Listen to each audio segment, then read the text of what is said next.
Hello everyone and welcome back to our YouTube channel. In this video, I'm going to show you how to fix VIZIO Live TV app not working. First, to resolve this issue, we will first head over to our device settings. From here, scroll down and tap on General. Once you're in the General Settings tab, look for iPhone Storage option and tap on it. Over here, you can either search for the app or you can scroll down and look for it. Then, tap on the app. On the next screen, you need to tap on the Offload app option. A confirmation pop-up will come up. Now tap on the Offload app option here.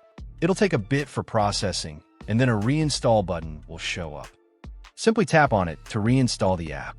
This should resolve the issue, but if it doesn't, then you need to check if the app is running an older version. Head over to App Store. From here, double tap on this search icon in the bottom right corner, and then search for the app. Once the app comes up in the search result, and if you see this update button right next to the app, simply tap on it to make sure you're running the latest version of the app. However, if you continue to encounter this issue, then you will need to completely reinstall the app, which usually resolves the problem.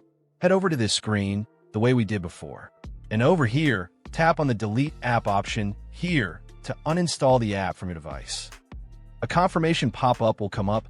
Now tap on the Delete option here. Once uninstalled, open up App Store and search for the app in the search bar. After the app comes up in the search result, simply click on this cloud icon to install it back onto your device. Hopefully, this resolves the issue. If it does, consider sending a super thanks to support our channel. And also don't forget to hit the subscribe button. We'll see you in the next video.